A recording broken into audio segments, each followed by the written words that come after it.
In the quiet stillness of the night, beneath a sky wrapped in gentle darkness, we invite you to settle into a slow and peaceful journey through the life of a man shaped by shadows, purpose, and survival. Tonight, we explore the moments when Batman came closest to death, not through excitement, not through drama, but through soft reflection. In this calming story, we move slowly through the memories, emotions, and turning points that defined Bruce Wayne long before he became a symbol. These moments of danger, fragility, and near endings shaped the path he chose, the man he became, and the quiet strength he carried into the darkest corners of Gotham. This is not a tale of battles and explosions. It is a gentle walkthrough of the fragile line between life and loss. A line Bruce Wayne crossed many times, beginning long before he ever put on a mask. Each moment carries a purpose, and each brush with death became a quiet reminder of why he chose to rise again and again. So take a slow breath, release the day, and allow this calm journey into Batman's past to unfold at a pace designed to ease your mind into rest. We begin long before Gotham whispered the name Batman. We begin with a child. The first near-death moment, the shaping of a fragile heart. Before the cape, before the cowl, before the mission was ever spoken aloud, Bruce Wayne was simply a small boy living in a world that felt warm, safe, and full of light. His earliest memories were soft ones. The warm glow of lamps inside Wayne Manor, the deep, comforting voice of his father reading stories at night, his mother's gentle laughter drifting through the hallways like music. For young Bruce, life felt permanent. It felt like something that would stretch on forever without breaking. But life has a way of reminding even the smallest children that safety can disappear in a single breath. There was a night when Bruce Wayne walked home from the theater with his parents, holding tight to his father's hand. The city around them glowed with life, yet the narrow path through Crime Alley felt quiet, almost hollow. The air was cool. The moon was pale against the dark sky. Bruce remembers how his mother squeezed his hand gently, how his father smiled down at him with warmth still in his eyes. Then everything changed. A man stepped forward from the shadows. His voice trembled. His hands shook. His fear spilled into the air like cold mist. A gun glinted under the dim streetlight. What happened next became the moment that nearly claimed Bruce's life, not physically, but spiritually. His parents moved to shield him, but the man fired. A single sound echoed through the alley, sharp enough to tear childhood apart. Bruce did not fall that night. His body remained untouched, but everything that made him feel safe shattered into pieces at his feet. The world he knew ended in seconds, leaving him standing alone in the cold. It is important to understand that this was the first time Bruce Wayne nearly died. Not because of a bullet, but because his sense of self, his trust in the world, almost broke completely. What could have become a child swallowed by trauma instead became something different, something fragile that needed to be protected. Alfred Pennyworth became the shield that kept Bruce alive.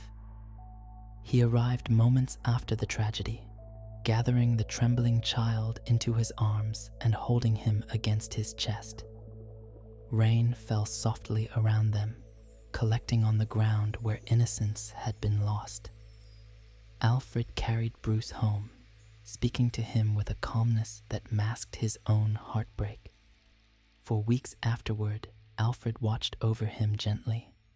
He brought meals to Bruce's room, even when the boy could barely eat. He sat beside Bruce's bed during long nights when nightmares pulled him awake. He kept him warm when grief made his body shiver. These acts did more than comfort him.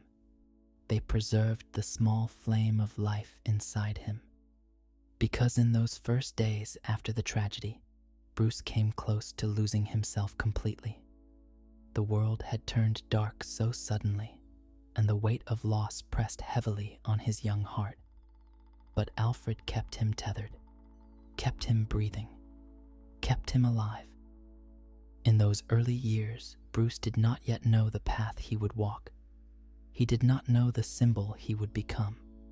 All he knew was that life was fragile, unpredictable, and capable of breaking without warning.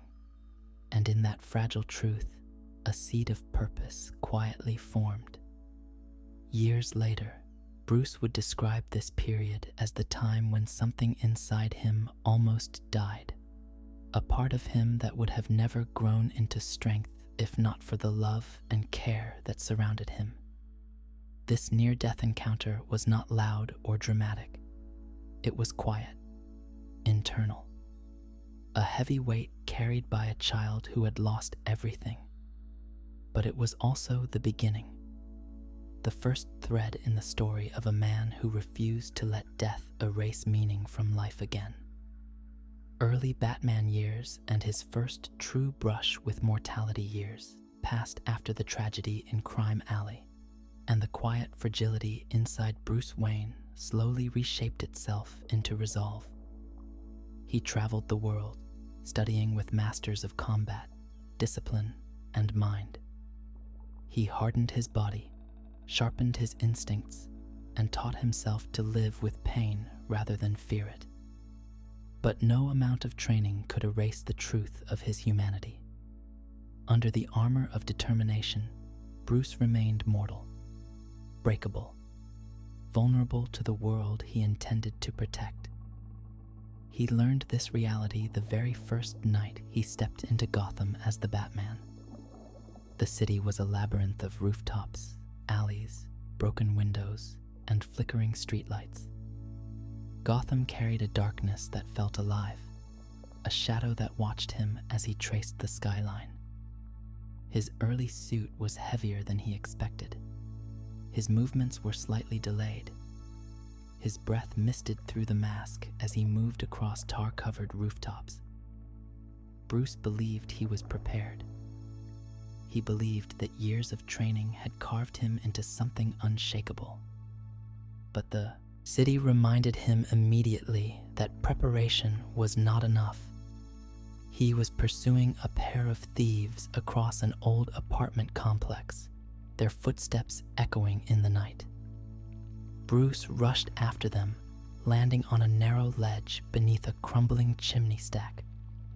The stone beneath his boots cracked before he could react. The ledge gave way, sending him plunging toward the alley below. In that brief second, Bruce felt something unfamiliar grip his chest.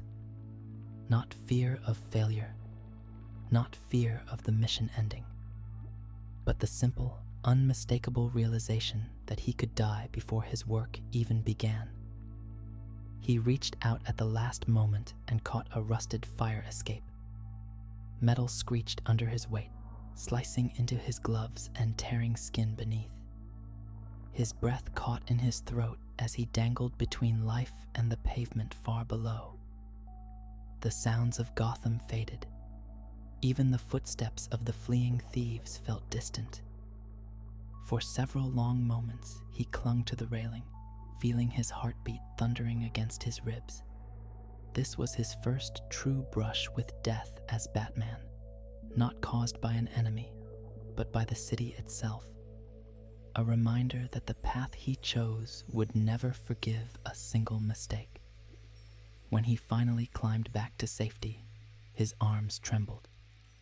He stared at the broken ledge behind him, understanding that Gotham did not care about his training. It did not care about his mission.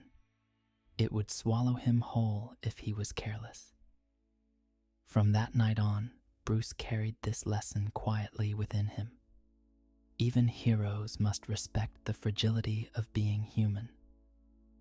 Another brush with mortality came only days later, during a confrontation in a dimly lit warehouse near the Narrows. Bruce had tracked a known arms dealer to a meeting with several desperate men. He intended to break up the exchange before the weapons spread deeper into the city. He moved through the shadows with confidence, believing that his training in stealth would keep him hidden. Yet he misjudged the timing. A wooden crate broke under his boot, echoing through the hollow space. Before he could regain his position, someone fired. The flash of the muzzle lit the darkness for only a second, but it was enough. The bullet tore through the air, passing dangerously close to his ribs. Bruce felt the heat of it graze the armor near his side before slamming into a beam behind him. He froze for a single moment, reality settling cold against his skin. Had the shooter turned even slightly? Had the angle been a fraction different, Bruce Wayne would have died on the cold floor of that warehouse, his mission ending before it began. He disarmed the group with calculated precision, but even in victory, his breath remained uneven. The gunshot echoed in his mind long after the criminals were restrained. His suit could not stop every bullet. His reflexes could not counter every chance moment. The truth was sharp and unavoidable. He was a man standing between a city and its darkness, and death could find him at any time. Yet these experiences did not push Bruce away from the mission. They strengthened it. Each close call reminded him that fear could guide him if he allowed it to speak, not as a voice of panic, but as a whisper of awareness, a reminder to move with intention, to honor the fragility he carried, to survive long enough to make the life he lived matter. These early brushes with mortality shaped Batman's philosophy. He learned to calculate risk with precision, to see every shadow as both an enemy and an ally, to accept that being human was not a weakness, but the very thing that grounded his mission in purpose. But the city had darker tests ahead, and the first true villains of Gotham were only beginning to walk out of the shadows. The first villains who almost ended his life. As Batman continued his early patrols through Gotham, the city began to reveal threats more dangerous than simple criminals. Gotham was a place shaped by fear, trauma, and desperation, and from its shadows emerged individuals whose minds and hearts had twisted under the weight of their own stories. These people would become the first true villains Batman ever faced, and through them he discovered how close he would come to death again and again. One of the earliest near-fatal encounters came at the hands of a man who understood fear more intimately than anyone Bruce had ever met. Jonathan Crane, known later as the Scarecrow, believed that fear was the purest expression of humanity.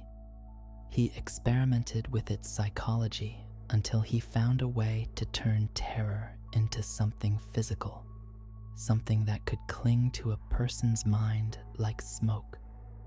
When Batman confronted him for the first time, he did not yet understand the nature of Crane toxins. The encounter took place inside an abandoned farmhouse on the outskirts of Gotham. The air carried the faint scent of hay and dust.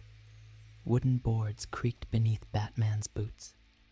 He moved cautiously through the dark, following the trail of reports about missing patients from Crane's former workplace. He expected violence. He expected resistance. But he did not expect the sudden hiss of gas that filled the room as Crane released his creation. The toxin worked instantly. Batman's lungs filled with chemical fear, and the world twisted around him. The walls breathed, the shadows crawled, and voices he had not heard since childhood echoed in his mind. His heart pounded violently in his chest, each beat crashing against his ribs like a drum. He staggered backward, gripping his head as the hallucinations swallowed him. For a moment, Bruce felt the same terror he had felt as a child in Crime Alley. The cold, paralyzing fear that told him he would not survive. His breath grew shallow. His knees weakened. The toxin began to overload his nervous system, pushing him toward collapse. Had he stayed in that room even a few seconds longer, his heart could have failed. But something inside Bruce refused to surrender. He crawled toward a broken window, forcing himself to breathe through the pain. The cold night air hit his lungs and steadied his pulse. Slowly, the hallucinations dissolved, leaving him trembling but alive. That night taught him that some enemies could attack the mind more effectively than the body. It taught him that survival required more than strength. It required will. Another near-fatal encounter came in the depths of Gotham sewers. Killer Croc, still early in his transformation, but already far stronger than most men, had been terrorizing workers beneath the streets. Batman ventured into the foul, narrow tunnels, his flashlight cutting through darkness thick with moisture. The air smelled of rot. Water rippled under his boots, echoing softly along curved stone walls. He found Croc near a collapsed section of the tunnel, the creature massive and hunched, his skin rough like carved stone. The moment Batman stepped forward, Croc lunged. The impact sent Batman crashing into the water, the cold shock gripping his body. Before he could react, Croc seized him with crushing force and dragged him under. The water swallowed them both, filling Bruce's ears with muffled roars and rushing currents. Croc held him beneath the surface, using his immense strength to keep him pinned. Batman's lungs burned, his limbs thrashed. The weight of the creature pressed down with terrifying finality. In those seconds, death felt certain. He had survived bullets. He had survived falls. But water was different. Water was silent.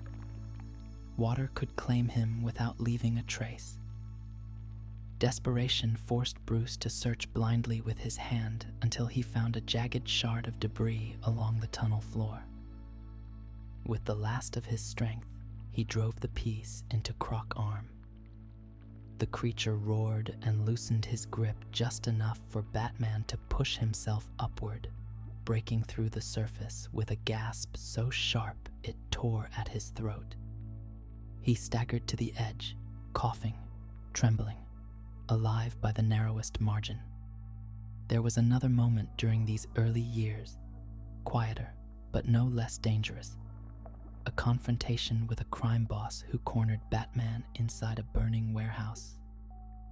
Flames twisted up the walls, filling the air with heat and smoke. The fire weakened the structure, causing metal beams to crash around him. Batman inhaled smoke until his vision blurred, his chest tightening with each breath. The heat seared through his suit, pushing him toward collapse. He found a window only moments before the roof fell in behind him. As he leapt into the cold air outside, the warehouse erupted into a roar of flames. Had he hesitated even a second, the fire would have claimed him. These early confrontations shaped the foundation of Batman's understanding of danger. Each one brought him to the edge of mortality. Each one reminded him of the fragile line he walked. But they also taught him resilience. They taught him awareness. They taught him humility. Gotham was not a place that could be saved through strength alone. Its darkness demanded a guardian willing to crawl out of death again and again, not because he was fearless, but because he understood fear more intimately than any villain he faced. And these were only the beginning. The city had far darker tests waiting, the quiet aftermath of survival and the early weight of purpose. After those first near-fatal encounters, Bruce found himself returning to the shadows of Gotham with a different kind of awareness settling quietly inside him. Each close call had left a mark. Some marks were physical, hidden beneath layers of armor and cloth, but many more were internal, shaping his thoughts in ways he could not ignore. Bruce had entered the night believing that he could prepare for anything, that discipline and training could shield him from danger. But Gotham had shown him that survival was never guaranteed, even for the most determined warrior. He often returned to the manor in silence after his early battles, removing his suit piece by piece while staring into the dim reflection on the polished steel of his gauntlets. The echoes of conflict stayed with him long after the night ended. He would feel the phantom pressure of Croc grip on his ribs. He would hear the lingering whisper of fear toxin crawling through his mind. He would remember the heat of flames licking at his back as he escaped burning buildings by mere seconds. These experiences did not frighten him away from his mission. Instead, they deepened the quiet, heavy weight of purpose that rested on his shoulders. Alfred noticed this shift even before Bruce spoke of it. Alfred would step into the room carrying a tray of tea or medical supplies, observing the bruises darkening Bruce's skin, the way he held one shoulder stiffly, the way his breath caught as he sat down. Alfred never scolded him for the injuries. He never begged him to stop. But he did gently remind him that a man must know his limits, even one as driven as Bruce Wayne. Bruce listened, not because he planned to stop, but because he respected the wisdom in Alfred's voice. There were nights when Bruce lay awake in bed, staring at the ceiling, listening to the distant hum of Gotham through his window. He felt the city breathing, full of fear and violence, but also full of fragile hope. These quiet hours were moments of reflection, where Bruce understood that the line between life and death was thinner than he had realized. Each day he walked that line willingly, but even he could not yet grasp how often he would approach its edge. During this early phase of his mission, Bruce began to experiment with new tools, refining his equipment to better protect himself. He reworked the materials of his armor, reinforcing it in areas where bullets had grazed too close.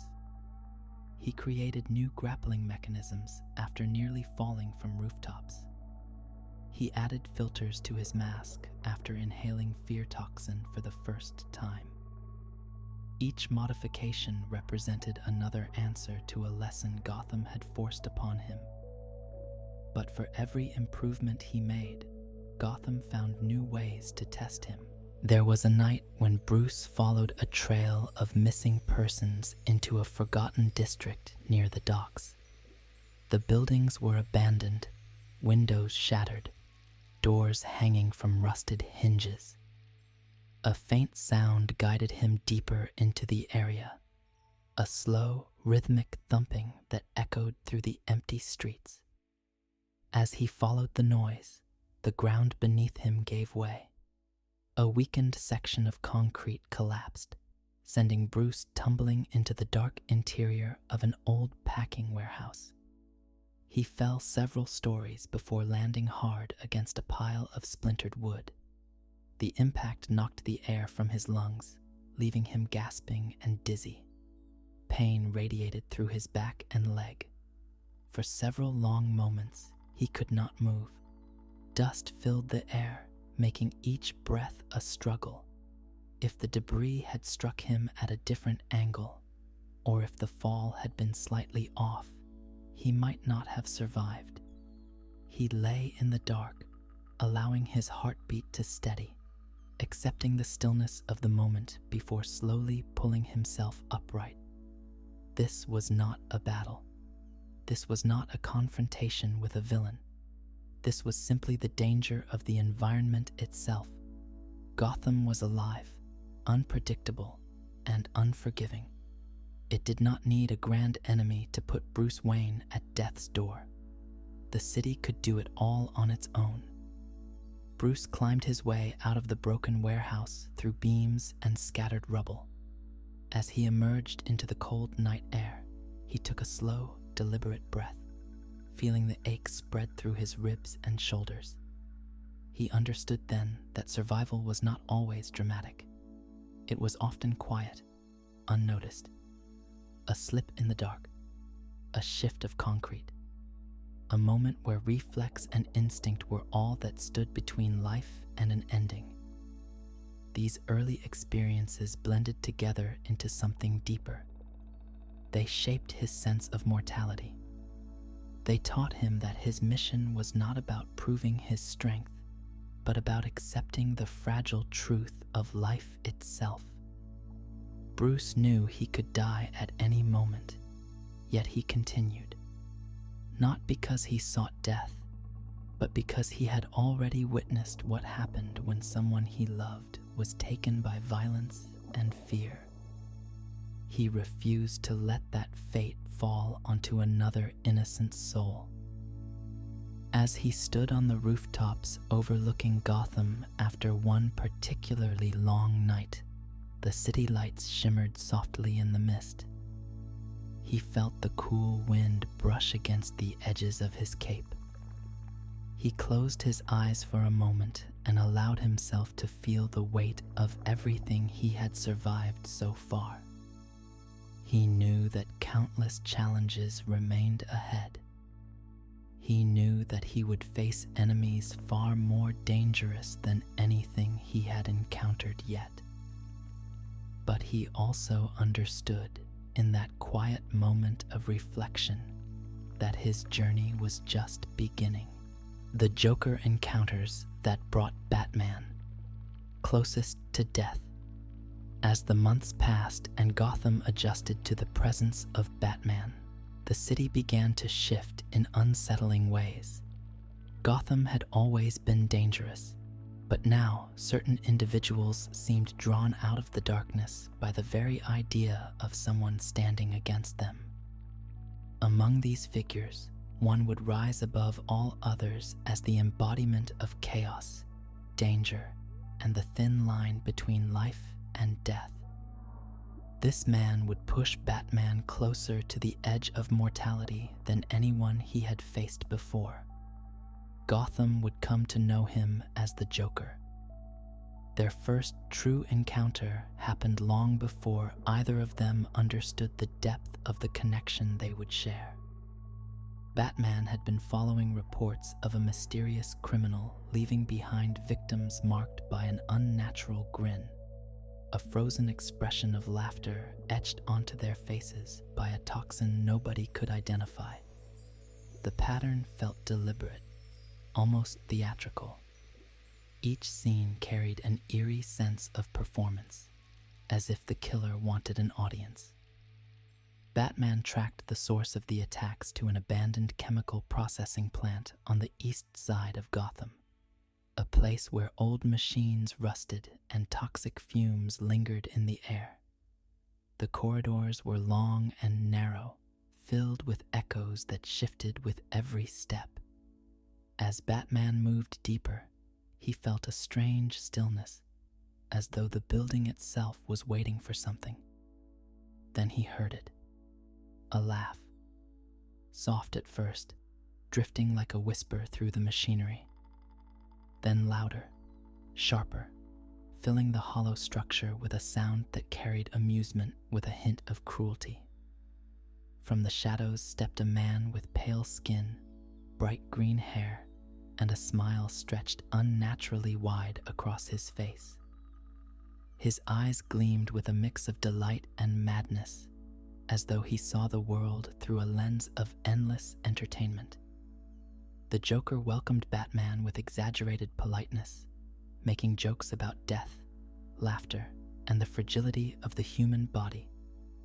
His tone was light, almost playful, but the menace beneath each word was unmistakable.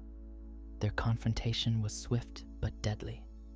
The Joker moved unpredictably, throwing blades coated in toxin, each one designed not to kill instantly, but to paralyze, to terrify, to force a person to feel the moments slipping away. Batman barely avoided the first blade, then the second, then the third. He realized quickly that the Joker did not fight with strength or skill. He fought with misdirection, chaos, and a willingness to harm himself if it meant harming someone else. During that encounter, the Joker managed to stab Batman in the side with a short, curved knife coated in a diluted version of his toxin. The blade slipped beneath the armor at a joint in the suit, grazing muscle and burning with chemical intensity. Batman felt the toxin seep into his bloodstream with a cold, creeping sensation. His vision blurred for a moment, and the world tilted unnaturally.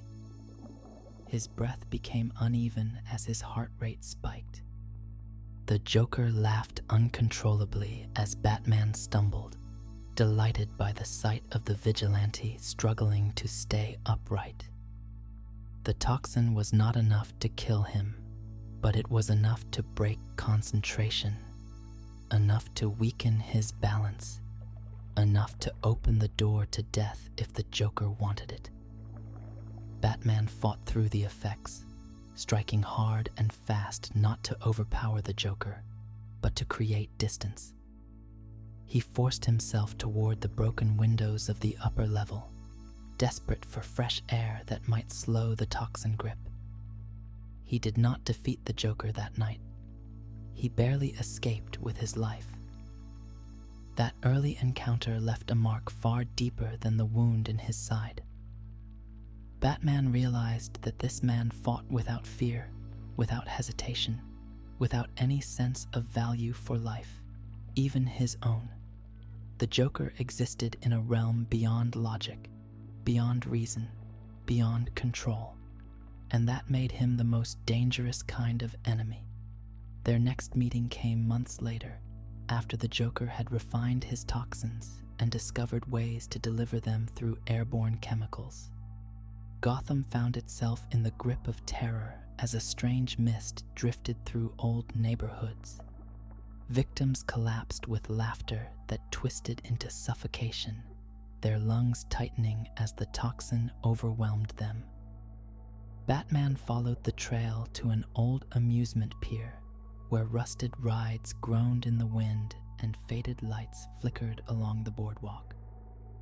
Inside a funhouse, mirrors distorted his reflection, creating dozens of shifting versions of himself that stared back with hollow eyes. The Joker voice bounced through the maze, rising and falling like a warped melody. He spoke about the simplicity of ending a life, how easy it was to twist a human body into laughter that never stopped. Batman moved carefully, but the Joker had filled the room with low-level toxin. It wrapped around Batman like a fog, making his muscles weaken and his chest tighten. His breath came shallow and quick. His vision shimmered at the edges. He placed a hand on the nearest mirror to steady himself, leaving a faint smear of sweat and toxin residue. His pulse raced dangerously, each beat thudding like a warning against his ribs. The Joker appeared behind one of the mirrors, separated only by a thin sheet of glass. He tapped on it playfully, as if calling to someone locked inside. He told Batman that all it would take was a few more breaths and he would fall to the floor like the others. The toxin would stop his breathing without a sound. Quiet, peaceful, almost poetic. For a moment, Bruce felt the weakness in his legs, the cold spreading through his lungs. the edge of darkness creeping over his vision. Death was close, close enough that he could feel its weight pressing gently against him. But Bruce reached into the lining of his belt, retrieving a small filtration mask he had built after their first encounter. He pressed it over his mouth, took a long, strained breath, and forced fresh oxygen into his lungs. His heartbeat steadied. His vision sharpened just enough to navigate the maze. And with a final burst of will, he crashed through the mirror between them, sending glass spraying across the room. The Joker slipped away in the chaos, escaping into the night with laughter that echoed long after he vanished. Batman collapsed to one knee as the adrenaline faded, feeling the ache of toxin withdrawal move through him. He had come within seconds of losing his breath entirely. He rested his hand against the floor, grounding himself in the simple act of breathing, inhaling and exhaling until the world steadied again. These early encounters with the Joker were not battles in the traditional sense. They were dances with mortality, each step unpredictable, each moment a reminder that Batman was human and that the Joker delighted in exploiting that fragility.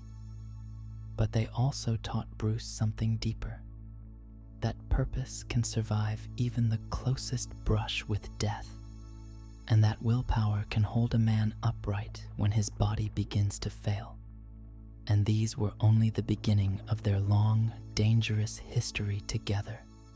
Bane and the Night Gotham watched Batman break. As Batman continued his work in Gotham, the villains he faced grew more dangerous, more deliberate, and far more capable of testing the limits of his body and mind. Yet among all of them, one figure would rise who studied Batman with unmatched patience. This man did not attack randomly. He did not strike for attention. He observed silently, carefully, watching Batman move through the city night after night. He learned his rhythms, his patterns, his strengths, and most importantly, his weaknesses. This man was Bane. Long before their first confrontation, Bane already understood Bruce Wayne better than most enemies ever would. Raised in the harsh conditions of a remote prison, Bane was forged in an environment where survival was never guaranteed. He learned to fight to protect himself. He learned to study others to avoid death. Every day taught him that strength meant nothing without intelligence, strategy, and patience. So when he looked upon Gotham and heard stories of the Dark Knight, he saw not a symbol to fear, but an obstacle to overcome. Bane's plan did not begin with fists. It began with exhaustion. For weeks, he unleashed chaos across Gotham in carefully timed waves. Breakouts, robberies, fires, and violent uprisings surged across the city in a pattern that never allowed Batman rest. Every night, Bruce confronted new threats. Every day, he patched wounds and prepared for another evening of crime. His sleep diminished, his strength wavered, his focus thinned into a sharp but fragile thread. Gotham had always tried to break him, but Bane refined this pressure into something relentless. There came a night when Batman returned to the cave barely standing. His cape was shredded, bruises layered across his ribs. His breathing was labored. Alfred helped him remove the suit, worried by the tremor in his hands. But Bruce insisted he could continue. He believed Gotham needed him more than he needed rest. He believed he could push through the pain as he always had. But this belief is what Bane had been waiting for. While Batman struggled to repair his suit, the cave sensors detected movement in the manor above. Before Bruce could react, steps echoed down the stone stairway. Heavy, deliberate steps. Then the shape of a massive figure appeared in the dim light of the cave monitors. Bane had broken into Wayne Manor with ease, confirming what he already suspected. Bruce Wayne and Batman were the same. Bruce turned slowly, fatigue pressing heavily on his limbs, and faced the man who had orchestrated weeks of chaos. Bane stood tall, muscles tensed beneath thick layers of armor, tubes of venom fluid pulsing across his body. His presence felt crushing even before he moved. He spoke softly, almost with admiration, acknowledging Batman's endurance before explaining that it was time to end the struggle.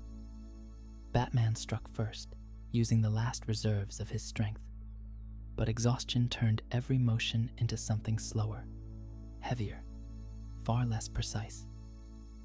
Bane deflected each blow with ease. He moved with terrifying confidence, swatting aside Batman's attacks like they were nothing more than gentle taps. Bruce felt his strength draining quickly, each failed strike sending shockwaves of pain through his already battered body. Bane then attacked with a force Bruce had never encountered before. Each punch that landed rattled his bones, sending him stumbling across the cave floor. Batman tried to regain footing, but fatigue clouded his vision. His breath came in shallow gasps. He raised his guard, but Bane tore through it effortlessly, gripping Bruce by the neck and lifting him off the ground as if he weighed nothing. The sound of water dripping from the cave ceiling echoed softly around them. The bats roosting in the shadows stirred uneasily, sensing the violence unfolding below. The cave felt colder, darker, as if it too understood that something irreversible was about to happen. Bane spoke again, his voice steady. He told Batman that he respected him, but Gotham deserved a new order, and Batman, weakened and exhausted, could not be part of that future. Then Bane performed the act that would echo through Batman's life for years to come. He lifted Bruce high above his head, holding him like a broken weapon, and with a single, devastating motion, he brought Batman down across his knee. The sharp crack echoed through the cave with a brutal finality. Pain exploded through Bruce's spine, radiating across his body in waves so intense that he nearly lost consciousness instantly. His breath tore from his lungs. His arms fell limp. His vision dissolved into a haze of white and black. In that moment, Batman came closer to death than he ever had in his mission. He could not move. He could not stand. He could barely breathe. Bane dropped him to the floor, leaving him broken and defeated. He walked deeper into the cave, observing the suits, the computers, the trophies that represented years of work. He did not destroy them. He did not need to. He believed he had already destroyed the man behind them. He believed his victory was complete. Bruce lay on the cave floor for a long time, barely conscious, drifting in and out of awareness. Alfred found him minutes later and rushed to his side. His hands trembled as he lifted Bruce from the stone, whispering reassurances even though he knew Bruce could not respond. Alfred had seen injuries before, but nothing like this. He understood that Bruce had come dangerously close to dying, not through neglect, but through the strength of a single enemy who had studied him better than anyone else. The weeks that followed were quiet ones filled with pain, recovery, and reflection. Bruce could not move without agony. He slept fitfully, haunted by the memory of Bane's strength and the reality of his own limitations. There were moments during his recovery when he wondered if his life would end not as Batman, but as a man confined to a bed, weakened beyond repair. Yet even in this vulnerability, he found something within himself slowly steadying. He had survived. Barely. But he had survived. And the very act of surviving was enough to remind him that his mission still had meaning. Bane had broken his body, but he had not broken his will. And in the calm nights that followed, as Bruce stared at the ceiling with pain radiating through his spine, he realized that this brush with death would become one of the defining moments of his life. Poison Ivy, Mr. Freeze, and the silent fights for survival. After the night Bane broke him, Bruce carried the memory of that pain deep within his body. Even long after he healed, he felt echoes of the break with every movement. Yet Gotham did not pause to give him rest. It did not ease its storms simply because Batman had nearly died. The city breathed danger endlessly, and from its shadows emerged enemies whose abilities pushed Bruce to confront the frailty of his own biology in new ways. Two of these enemies, Poison Ivy and Mr. Freeze, came close to taking his life not through brute force, but through the quiet, relentless threat of nature and science. Their attacks were slow, creeping, and almost gentle at first, yet they reached a point where death felt as close as a whisper brushing against his ear. The toxins of Poison Ivy. Pamela Isley, known throughout Gotham as Poison Ivy, possessed a brilliance mixed with suffering, a mind shaped by betrayal and rebirth. She found sanctuary in plants because she believed humans had failed her. Through experiments, she transformed herself into something both beautiful and deadly. Her touch could heal or kill, and her voice carried hypnotic undertones that could bend the fragile human mind. Batman felt the danger of Ivy toxins for the first time during a confrontation inside the dilapidated remains of an old botanical laboratory. The walls were covered in creeping vines, their leaves glowing faintly under the moonlight that broke through shattered skylights. The air smelled sweet, almost soothing, hiding the danger it carried. Bruce moved carefully, but Ivy's voice drifted through the space like the rustle of leaves. She spoke softly, accusing humanity of harming the world. She spoke of nature seeking balance, and how Batman himself was an obstacle to that balance. Then, with a slow gesture of her hand, she released a fine mist from the surrounding plants. It drifted toward Bruce with an almost peaceful grace, like dust floating through sunbeams. The moment he inhaled it, his muscles tightened, his throat constricted. His heartbeat slowed into a heavy, unnatural rhythm. The toxin did not burn like Scarecrow chemicals and did not twist his mind into madness. Instead, it worked with delicate precision, shutting down his body one function at a time. He felt his limbs weaken. His vision blurred into soft shades of green. Each breath felt heavier than the last, as though the air itself grew thicker. He dropped to one knee, gripping a nearby railing, forcing himself to stay upright. Ivy approached him calmly, almost sorrowfully. She explained that the toxin would slow his heart until it stopped completely. She had no hatred for him, only disappointment. She believed she was ending a threat to the natural world. Bruce felt his pulse weaken beneath his gloves. His body grew cold. Death approached quietly this time, not through violence, but through the soft embrace of nature reclaiming what it believed was its own.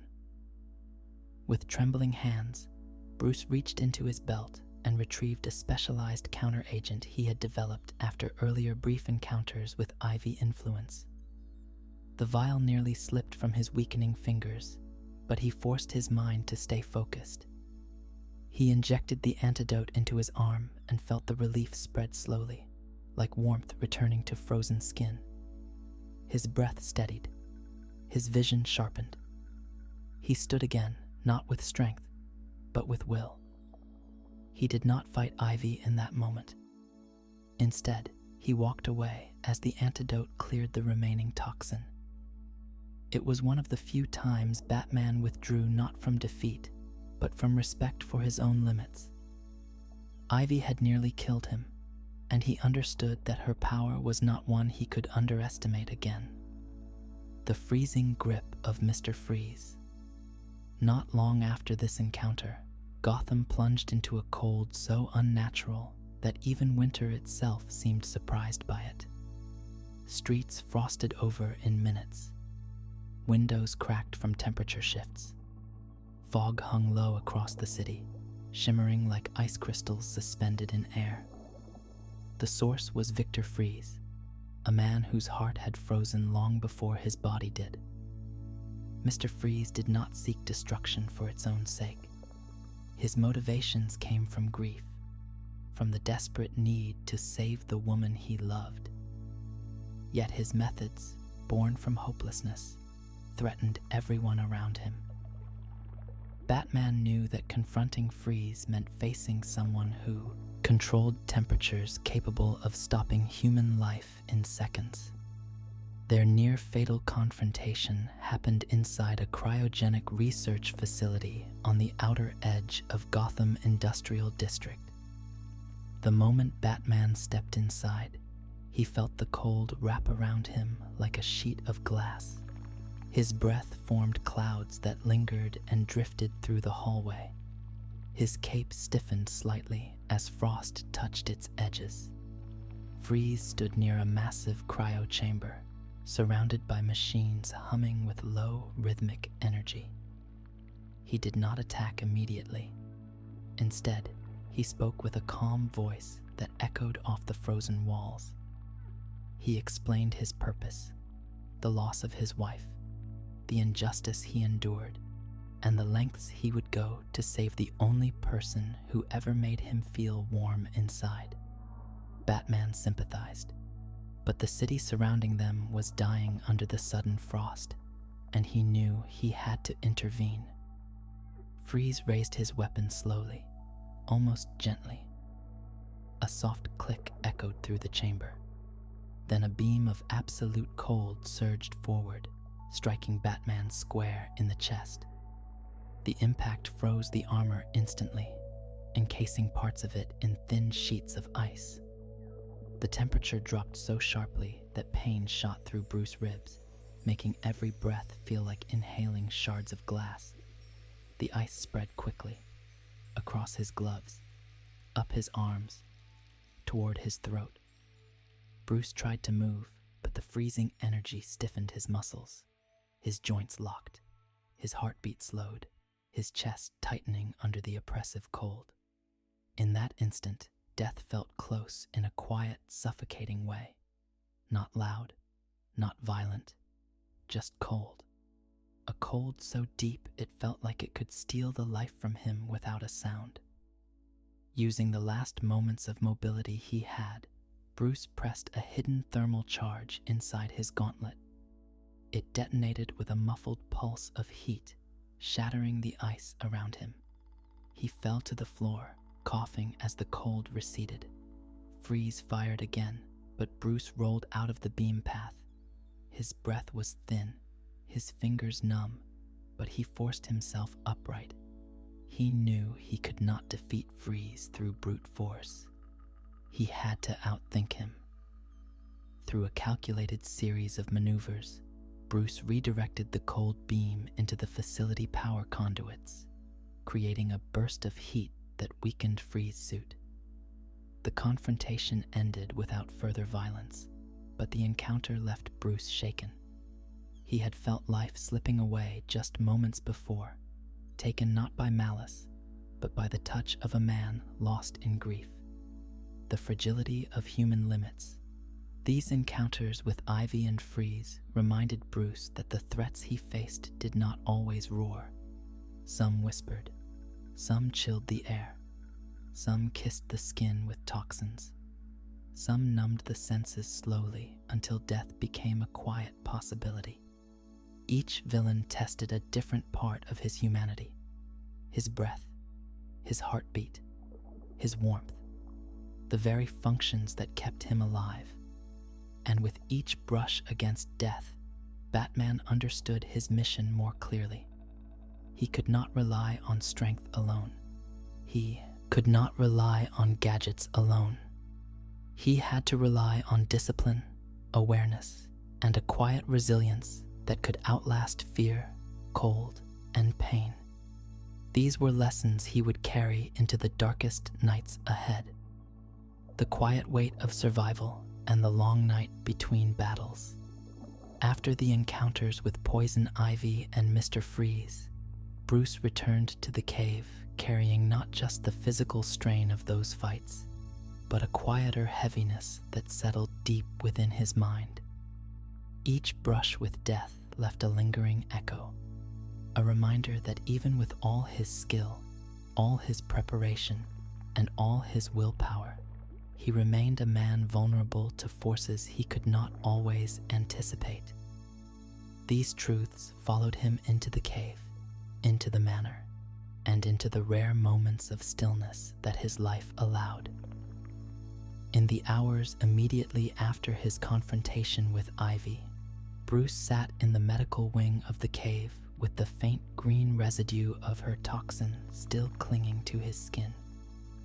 The antidote had saved him, but its effects were slow, leaving his limbs heavy and his breath shallow. He watched the monitors quietly as Alfred tended to him with steady hands. The soft beeping of medical scanners filled the room with a rhythmic calm, but Bruce's thoughts were far from steady. There was something unsettling about how close he had come to losing consciousness in that greenhouse, surrounded by vines that moved with eerie gentleness. Death had brushed against him like a vine curling around a branch, subtle and patient. It reminded him that nature could be as deadly as any weapon if wielded by the right mind. Ivy did not seek chaos. She sought balance, and Bruce realized that understanding his enemies mattered as much as defeating them. When he faced Freeze, the cold that seeped into his bones lingered long after the encounter ended. Even in the cave, wrapped in warmth and surrounded by light, he felt a faint chill in his chest. He remembered the stillness that had overtaken him, the slow numbing spread through his arms and legs, the way his vision had dimmed at the edges. The cold had not simply attacked his body. It had tried to take from him the warmth that kept him alive. That kind of danger left a mark that no scan could measure. Bruce stood at the edge of the cave platform after his recovery, gazing down at the water below. The soft ripples caught the glow of overhead lights, creating shifting patterns along the cavern walls. He breathed deeply, inhaling air warmed by the cave systems. Yet even with warmth surrounding him, he felt the ghost of Freeze cold inside him, a whisper reminding him how close he had been to slipping into stillness forever. Nights like these made Bruce reflect more deeply on the limits of the human body. He trained relentlessly. He adapted to new threats. He designed countermeasures for every toxin, every temperature shift, and every environmental hazard. But he also understood that preparation could never erase all risk. He allowed himself to feel that truth, not as fear, but as a grounding reminder of why he chose this path. Mortality gave meaning to every moment he survived. It gave weight to every decision he made. There were evenings when Alfred found Bruce sitting in silence at the long wooden table inside the manor, his hands wrapped around a cup of steaming tea. The warmth of the drink helped ease the lingering chill in his chest, and Alfred's presence offered a sense of stability that Bruce rarely admitted he needed. They spoke little during those moments. Words were not necessary. The quiet itself was comforting, a small island of peace between the storms that defined his life. Bruce often replayed the events of each near-death encounter in his mind, analyzing every detail. Not with regret, but with intent. He refined his armor to resist more extreme temperatures. He added new filters to protect against airborne toxins. He adjusted the internal structure of his gauntlets to make antidote delivery faster. Each improvement came from survival. Each innovation came from pain. Gotham shaped him with every encounter, carving resilience into his spirit and teaching him lessons far beyond strategy and combat. During his patrols, he sometimes paused on the rooftops, allowing the wind to move softly around his cape. He would look out over the city lights, feeling the hum of life beneath him. He knew that every night he stepped into the darkness, he risked never returning. But he also knew that pain, fear, exhaustion, and the closeness of death were not signs of weakness. They were evidence of purpose. There were moments when Bruce felt the burden of this knowledge settle heavily on his chest. After surviving the toxin of ivy and the cold of freeze, he understood more deeply that Gotham held countless ways to end a life. But instead of turning away, he felt his resolve strengthen. He realized that the mission was not about eliminating danger completely. That would be impossible. His mission was to stand in front of it anyway, even with the knowledge that it might take his life. In these quiet reflections between battles, Bruce found a calm acceptance of his vulnerability. It did not frighten him. It guided him. It reminded him of the night in Crime Alley, when his life could have ended alongside his parents. It reminded him of the moments where Gotham nearly claimed him during his early years. It reminded him of every villain who pushed him to the brink. And each memory became a promise he silently renewed. He would continue. Not because he wanted to prove something, but because Gotham needed someone who understood how precious life truly was. As the second chapter of this story comes to a close, Bruce stands once again atop the clock tower of Gotham Cathedral, the city stretching endlessly beneath him. The wind moves gently through the arches. The night is quiet, and in that stillness, he closes his eyes and breathes, feeling the fragile, steady rhythm of life within him. The dangers ahead will be darker.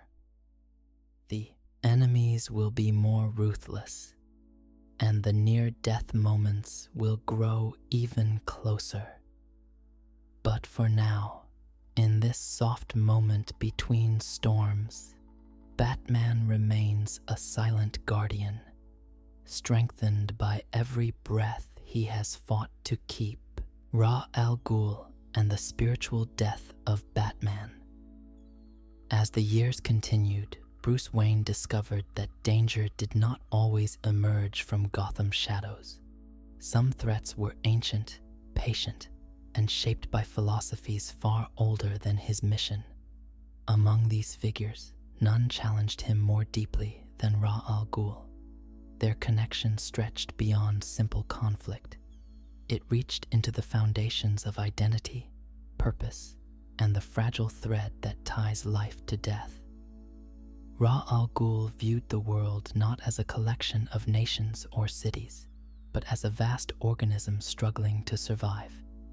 He believed humanity had become a sickness, one that could only be cured through destruction and renewal. To Bruce, Ra was more than a criminal mastermind. He was the embodiment of an idea that threatened life itself. Their first encounters brought Bruce not only to the edge of physical death, but also to the brink of spiritual collapse. Long before their famous confrontation, Bruce had trained with the League of Shadows during the years he traveled the world. At that time, he did not yet know Ra al Ghul's true identity. He trained under men who embraced discipline so intense it pushed the human body into danger with each attempt.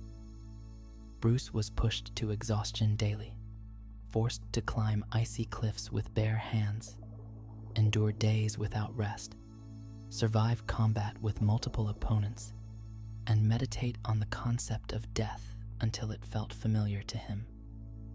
But nothing prepared him for the desert duel that nearly claimed his life. Deep in an unforgiving stretch of desert, Bruce followed the trail of a League outpost after learning of their plans to destroy a corrupt city. The heat shimmered against the horizon. The sand stretched endlessly, shifting with each breath of the wind.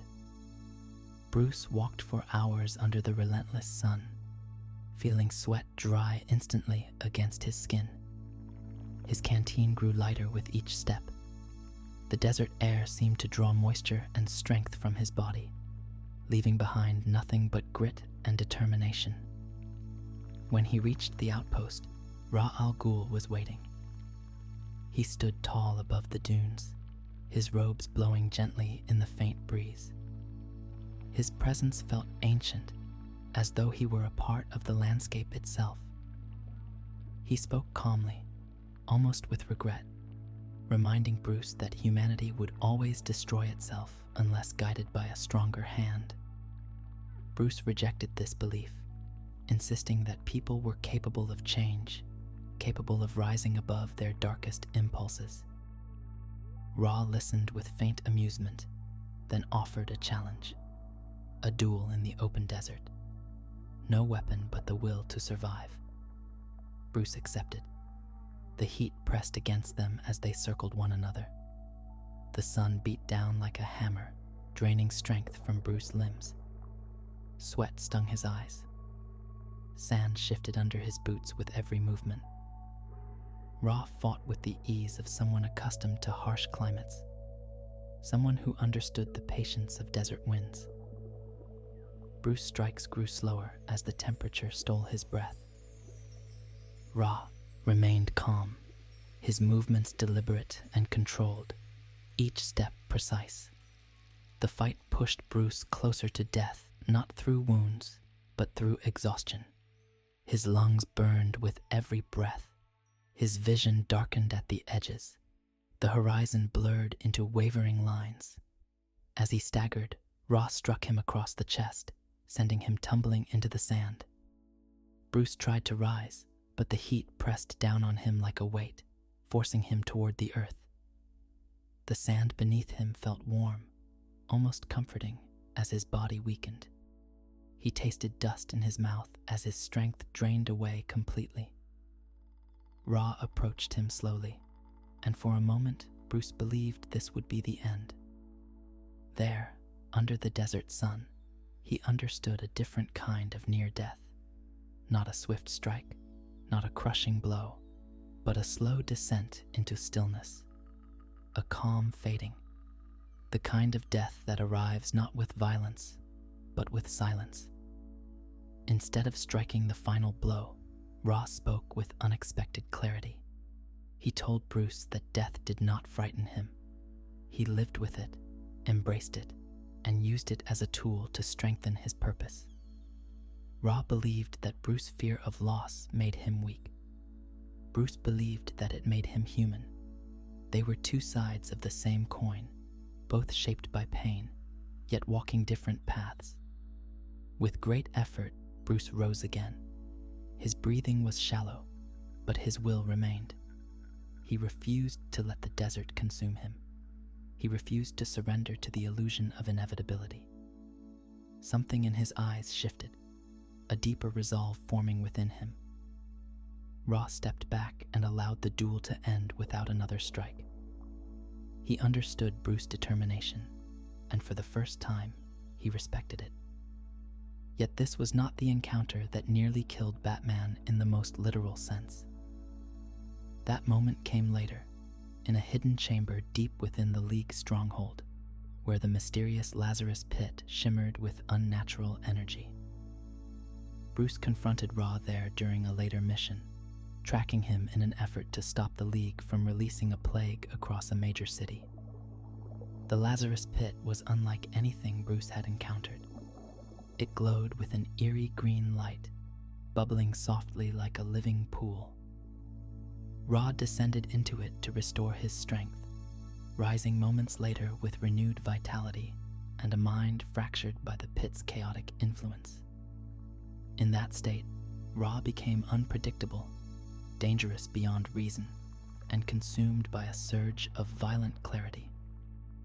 The chamber walls echoed with Ra harsh breathing as he attacked Bruce with a force that felt almost superhuman. His strikes were wild yet powerful, driven by the pit's energy. Bruce fought back, but the confined space left him little room to evade. He stumbled near the edge of the pit, where the fumes rising from the surface clouded his senses. The air filled with the scent of minerals and ancient energy. Breathing became harder. Vision became hazy. Ra pushed him closer, intending to throw him into the pit. Bruce knew that falling into its depths could mean madness, corruption, or death. The energy radiating from the liquid felt wrong, as though it tugged at the edges of his mind. He felt his back press against the raised ledge, the heat of the pit rising toward him like the breath of some ancient creature waiting below. In that moment, Bruce faced the terrifying possibility of losing not just his life, but his identity. The pit could consume his mind, twist his thoughts, erase everything he had built. It was a kind of death worse than any wound, a spiritual death, a loss of self. Through pure will, Bruce twisted away, striking Ra with a controlled force that sent him stumbling. He pulled himself away from the pit edge, each breath heavy with the fumes he had inhaled. His heart pounded irregularly.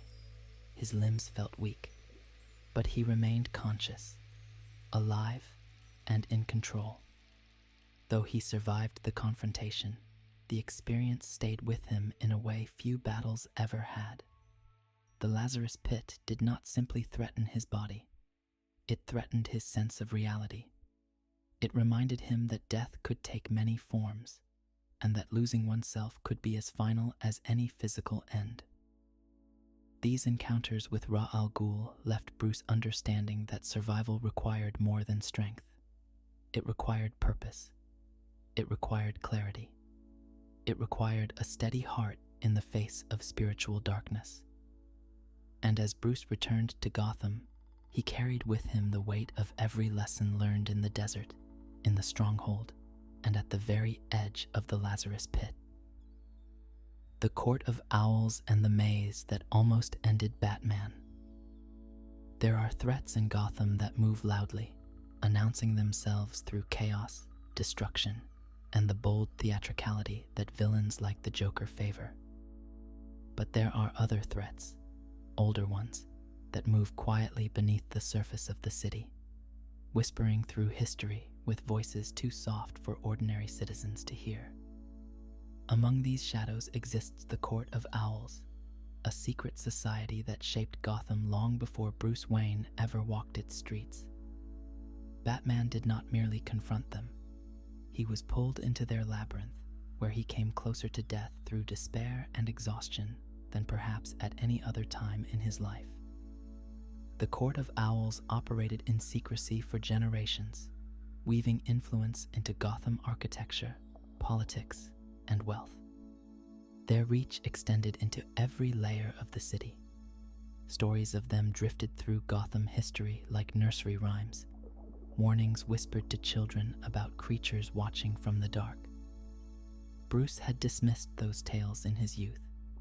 Even as Batman, he believed the court to be nothing more than a myth. That belief ended the night he was abducted. It began with an investigation into a string of mysterious murders committed with surgical precision. Batman traced the pattern to a rundown apartment complex scheduled for demolition. The building was silent, filled with dust and broken glass. As he searched its upper floors, the boards beneath his boots groaned. Then the world shifted beneath him.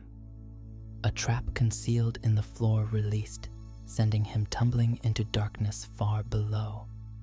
He landed hard in a sprawling underground labyrinth, a structure built beneath Gotham more than a century earlier. Stone walls stretched endlessly. Dim lanterns flickered with a weak glow. The air was dry and stale, carrying the faint scent of old earth and forgotten secrets. Batman stood slowly, realizing he had fallen into a hidden domain of the Court of Owls. The court had been studying him, waiting for the moment when they could remove him from their path. They believed Gotham belonged to them, not to a vigilante born from tragedy.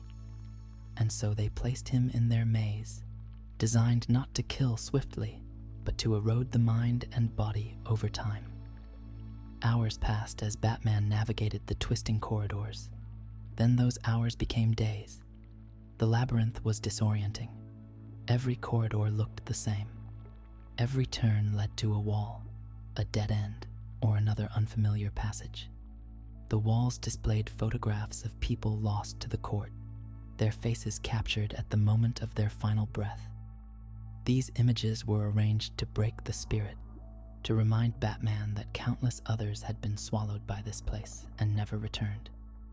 There was little light. There was no water. There was no food.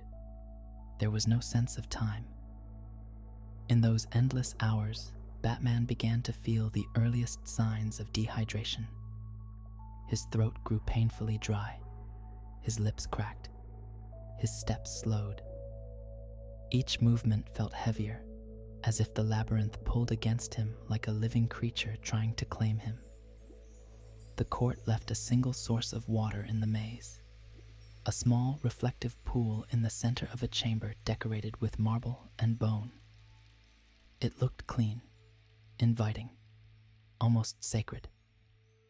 Bruce knelt beside it, tempted to drink. But something in the way the water shimmered told him to stop. He touched the surface lightly and felt the wrongness of the temperature. The water was laced with drugs designed to break the mind. A single sip would have driven hallucinations deeper into his consciousness than even the Scarecrow toxins. He rose again, weak but determined, refusing the trap. As time passed, the court released a Talon into the labyrinth, one of their nearly immortal assassins. The Talon followed Bruce with unwavering precision, silent and relentless. Batman, weakened by hunger and thirst, found himself in a constant state of pursuit, never able to rest, never able to pause long enough to collect himself. The psychological toll became immense. The walls seemed to close in. The lanterns flickered until they resembled dying stars. Bruce's vision blurred into shifting shapes. His heartbeat became irregular, pounding heavily against his ribs with bursts of pain. He saw things that were not there. Old memories resurfaced. Faces from his past appeared along the walls. He saw his parents. He saw Alfred. He saw Gotham burning in visions conjured by exhaustion and stress. He felt the thin line between reality and hallucination blur with each passing moment. There came a time when he could no longer feel the full weight of his own body. His steps became unsteady, his arms weak. He leaned against the stone walls just to stay upright. The Talon moved closer each hour, its footsteps echoing behind him like a slow, patient heartbeat. When Bruce finally collapsed in the center of the maze, it felt like surrender. His knees gave out, and he dropped to the ground without the strength to catch himself. The stone beneath him felt cold, absorbing what little warmth remained in his body. His vision dimmed completely. He could hear the Talon approaching, its soft, deliberate steps drawing closer. This was the moment the court had planned for.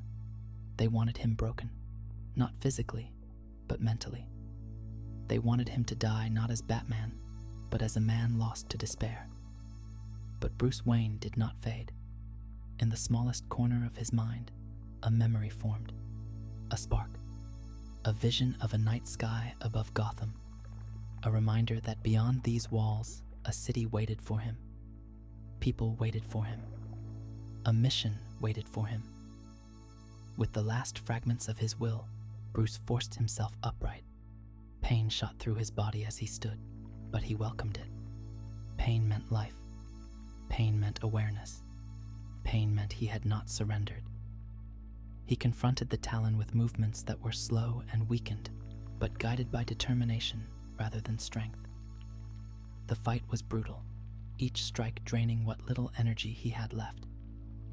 But through desperation and strategy, Batman managed to disable the Talon long enough to escape deeper into the maze. In that struggle, he discovered a weak section of the wall, damaged by age and structural decay. Using the last of his strength, he broke through the stone, emerging into the cold night air of Gotham's sewer systems. He collapsed again, this time on wet concrete, but he had survived the labyrinth. When Alfred found him hours later, Bruce was barely conscious, his voice nearly gone, his body trembling from dehydration and exhaustion. He had survived by will alone. The Court of Owls had nearly ended his life, not through poison, not through weapons, but through the slow breaking of mind, body, and spirit. And yet, he endured, because the story of Batman is not defined by strength, but by the refusal to disappear. The time Joker cut Bruce to the edge of death. There are villains who threaten Batman's body, and villains who threaten his mind, but only one man has ever attacked Bruce Wayne in a way that combined both with a precision so personal that it carved fear into the deepest parts of his identity. That man is the Joker. Their conflict spans years, marked by devastation, chaos, and pain that few can understand. Yet among their countless confrontations, there is one that brought Batman closest to true physical and emotional death. This was the time of Endgame. Endgame began not with a threat, but with an eerie shift in Gotham atmosphere. Citizens across the city suddenly froze mid-sentence, their expressions contorting into forced laughter that carried no joy, only pain. Streets filled with people chasing one another with manic energy. Hospitals overflowed with victims of unexplained violent outbreaks. The Joker had returned, but not in the way Batman expected. His face was different, calmer, colder, lacking the theatricality that once defined him. It was as if a more ancient version of him had surfaced, stripped of humor and leaving only cruelty behind. Batman followed the trail of chaos to a building constructed of old stone near the city's oldest district. Inside, the air was stale and heavy. The walls carried faint scratches, symbols, and crude drawings. The Joker waited in the center of the room, standing unusually still, his hands folded behind his back as if welcoming Batman to a private performance. He spoke with a quiet, unsettling calm. No jokes, no theatrics, only a cold explanation that he was finished playing games. He wanted to end their story permanently. Batman moved first, attempting to subdue him quickly, but the Joker struck faster than he ever had. With a sharpened blade hidden in his sleeve, he slashed across Bruce's torso, cutting through armor at a weak point beneath the left rib. The pain was immediate and sharp. Warm blood seeped through the suit, dripping onto the dusty floor. Before Bruce could react, the Joker stabbed again, slicing into his shoulder, then across his side. The cuts were precise, aimed not to kill instantly, but to bleed him slowly.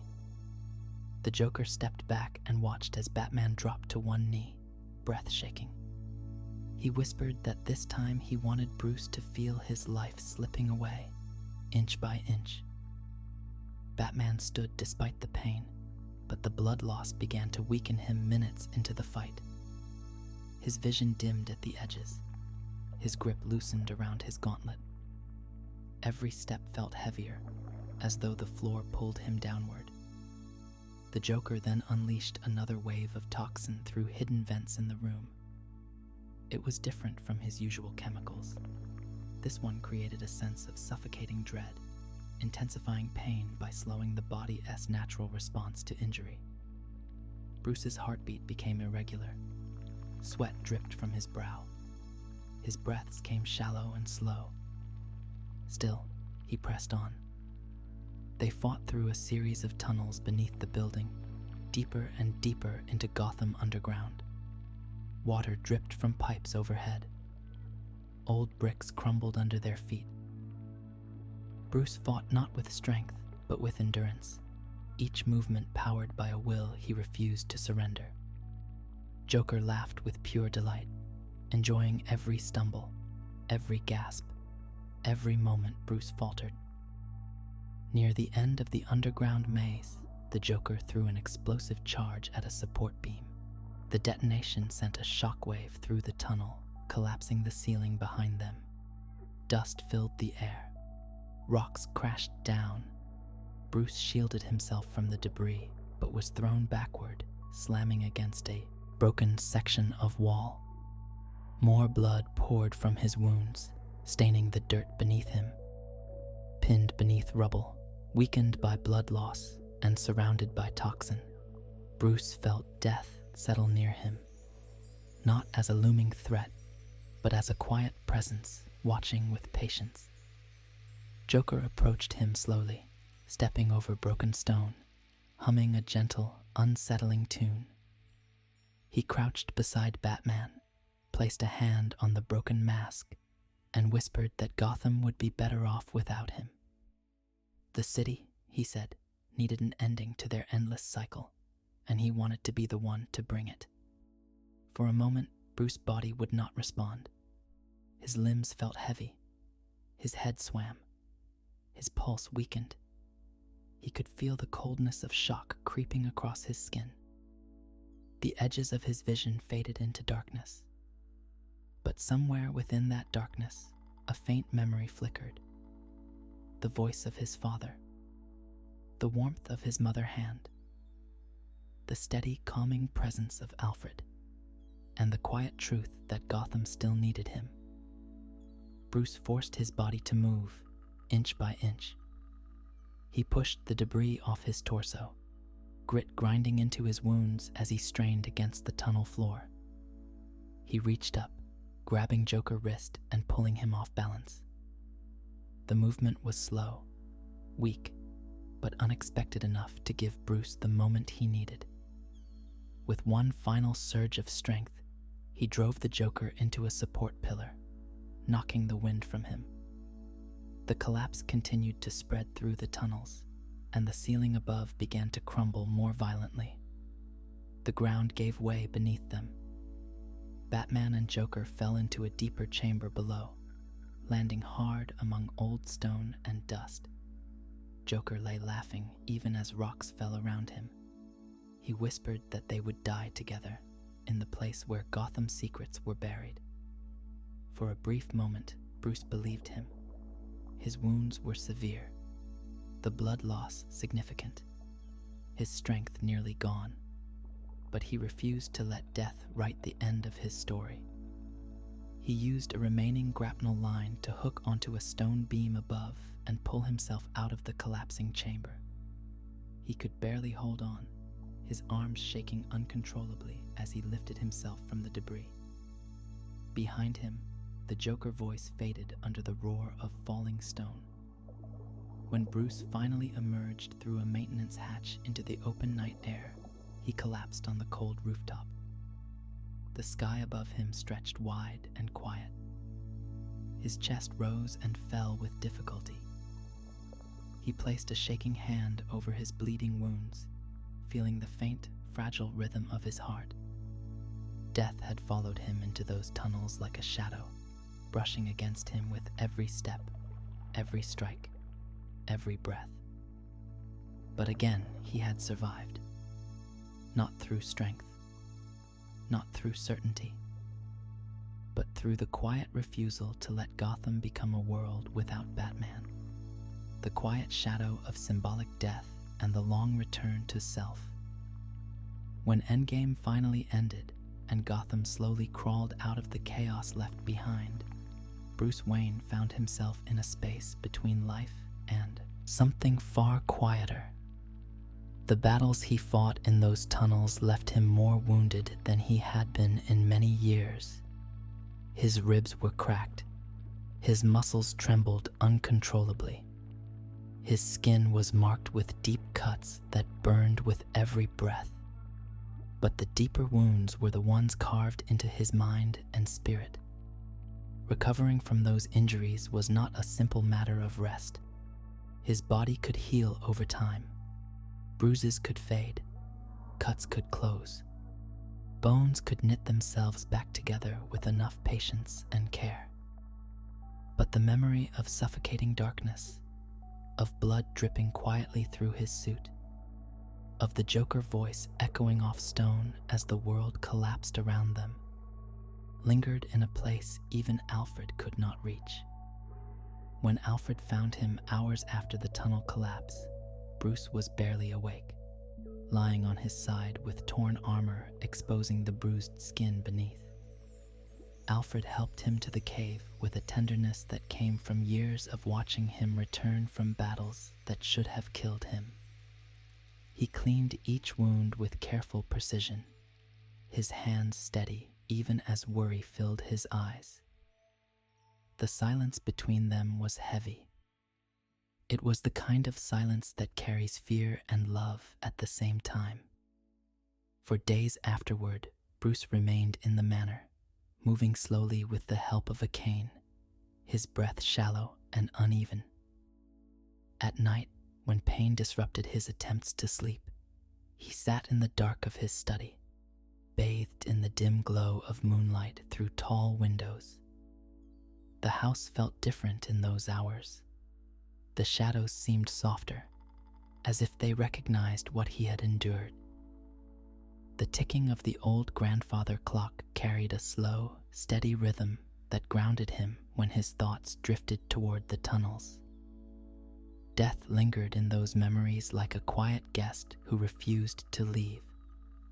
He had been so close, close enough to feel the world dimming, close enough to understand how easily everything could have ended.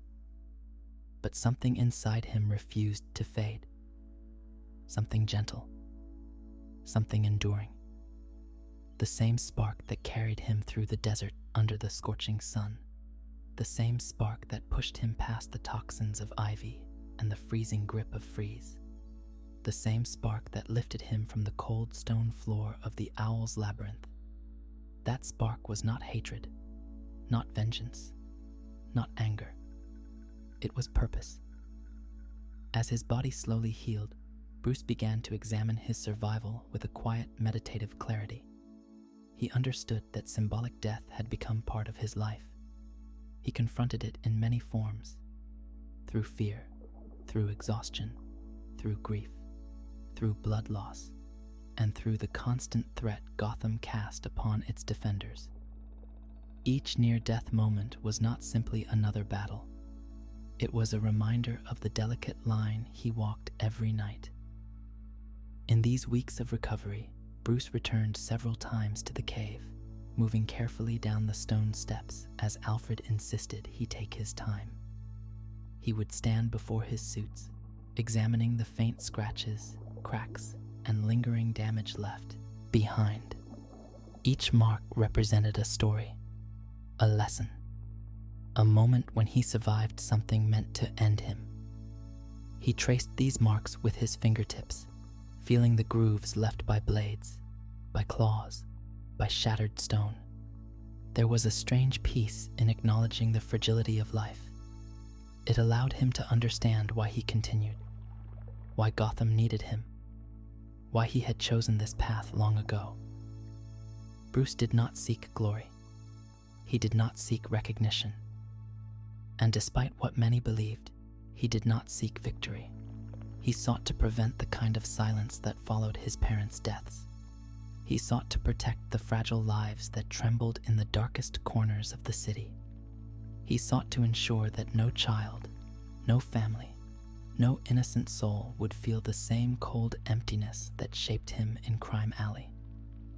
The near-death experiences of his life strengthened these truths, not by making him fearless, but by reminding him that every breath was a choice. Every night he returned to the streets, he did so knowing the risks. And yet, he continued with a calm acceptance that death might come, but that purpose would guide him until that final moment arrived. When Bruce finally returned to patrol after Endgame, he stood atop a familiar rooftop. The night air brushed gently against his face. The city stretched far below, glowing with tiny pockets of warm light scattered between long avenues of shadow. He closed his eyes and inhaled deeply, feeling the air fill his lungs. It hurt. It stretched bruised ribs and pulled against newly healed wounds. But he welcomed the pain. It reminded him he was alive. He moved forward with slow, steady steps, feeling the weight of his cape settle behind him. His heart beat with a rhythmic calm, no longer erratic or weak. His muscles tensed not in fear, but in readiness. The city had tried to break him once more. The Joker had tried to pull him into the dark. The tunnels beneath Gotham had tried to claim him forever.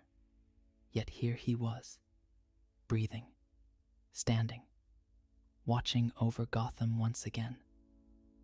The symbolic death he faced during Endgame became one more thread in the long tapestry of his life. A reminder that even when the shadows feel endless, the light within him endures. And as he stepped toward the edge of the rooftop, ready to descend into the city below, the quiet truth settled in his mind like a whisper. Survival was not guaranteed, but the choice to rise again was his. And he would make that choice for as long as he could draw breath. Darkseid, the Omega Beams, and the Day Batman nearly ceased to exist. There are threats that live within Gotham walls, shaped by human tragedy and human choices. There are threats that emerge from the soil of the city itself, molded by corruption, greed, and fear. But there are also enemies who come from realms far beyond Earth, carrying power that stretches across galaxies and ages. Among these cosmic forces, one stands above all others in silent, terrifying certainty. His name is Darkseid. Darkseid did not seek chaos. He did not seek attention. He sought control over existence itself. His presence was a gravity, a pressure felt even before he arrived. When he set his eyes on Earth, he viewed the planet not as a world filled with life, but as a resource to be bent beneath his will. And when Batman crossed paths with him, it brought Bruce Wayne to the closest point he had ever come to true annihilation. It began far from Gotham, in the broken remains of a civilization lost long before humans ever walked the earth. Batman stood there with members of the Justice League, surrounded by ruins carved with symbols that seemed to breathe with ancient energy.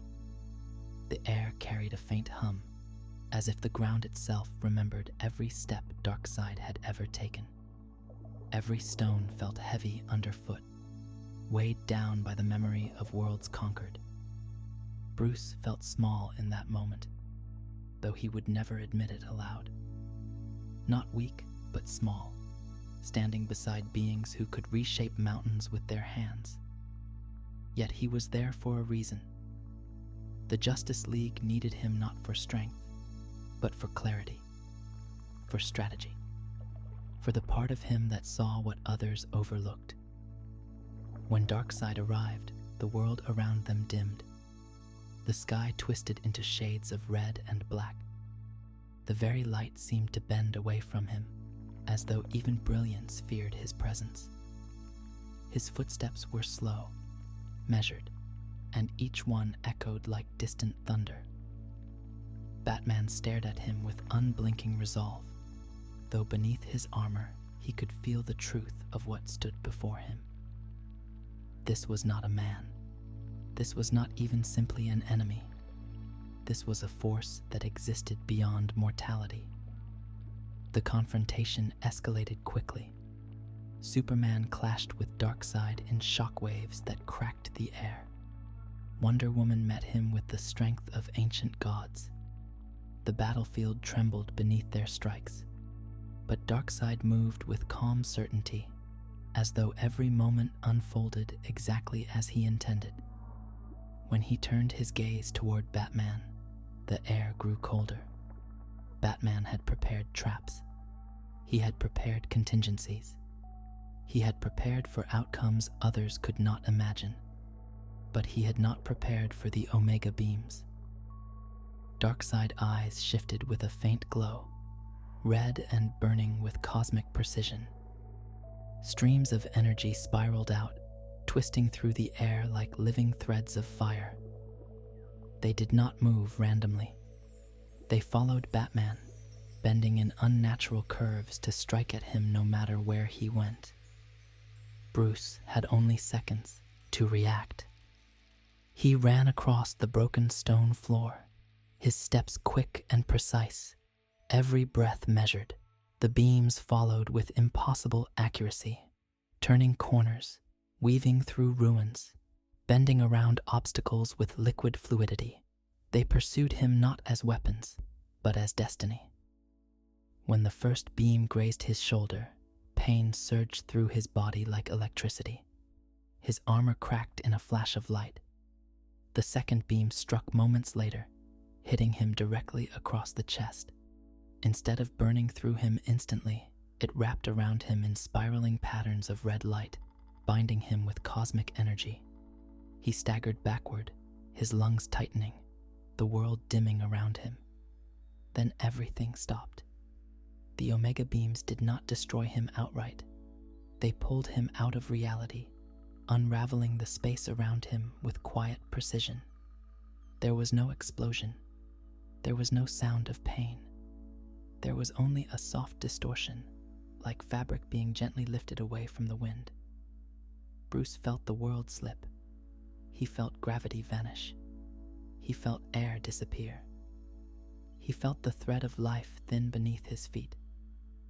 For a moment, he was nowhere and everywhere, drifting through a liminal space of colorless void. His heartbeat slowed until it felt like an echo, distant and fragile. The Omega effect carried him through corridors of time and reality that no human mind was meant to comprehend. He glimpsed fragments of memories not his own, futures that would never happen, pasts that had already faded, worlds collapsing, worlds reborn, faces he could not recognize, faces he knew better than his own. He wandered in this place for what felt like both seconds and eternity. This was the Omega Sanction, the death that was not death, the ending that continued endlessly. Batman stood on the edge of existence, stripped of his suit, stripped of his tools, stripped even of the world he fought for. He was left with only one thing: his will, the same will that had carried him through deserts, through toxins, through labyrinths, through blood loss, through grief, through every moment death tried to claim him. He walked through the fragments of the Omega Sanction with quiet determination. He did not know where he was. He did not know if he could return. But he refused to surrender. His steps were slow but deliberate, echoing softly through a realm that had no ground. He confronted illusions of defeat, memories twisted into shadows, moments of despair crafted to hold him in place, visions of failure that pressed against his spirit. But he pushed through each one. He walked until he found the faintest glimmer of light, a narrow thread in the vast darkness. He reached for it, knowing instinctively that it led back to the world he belonged to, the world that needed him. And in the quietest of moments, he emerged from the Omega Sanction, not unscarred, not unchanged, but unbroken. His body returned to reality in a burst of light, collapsing onto cold stone as the Justice League fought desperately to keep Darkseid from finishing the job. Bruce gasped for breath, feeling air fill his lungs once again. His heart thudded against his ribs, weak but steady. The edges of his vision flickered, but he remained conscious, alive, present. He had come closer to ceasing to exist than ever before, and yet, through will alone, he returned. That day changed something inside him. Not his mission, not his resolve, but his understanding of the thin line between being and not being. Death had touched him gently that day, and he walked away. The final battle that almost ended. Bruce Wayne. After surviving the Omega Sanction, Bruce Wayne carried a new understanding of fragility within him. He had faced a force capable of erasing him from existence and returned only because his will refused to break. But survival did not mean safety. Gotham had more trials waiting for him, moments where death did not arrive through cosmic forces, but through something far more immediate and human. One of the closest moments came on a night that began like many others, with Bruce tracking a dangerous cell of extremists who had spent months gathering explosives, weapons, and equipment inside the abandoned remains of a Gotham shipping terminal. Their intentions were not theatrical. They did not seek attention. Their goal was cold and simple. They wanted to destroy a major transit hub at dawn, taking thousands of innocent lives with it. Batman infiltrated the terminal in silence.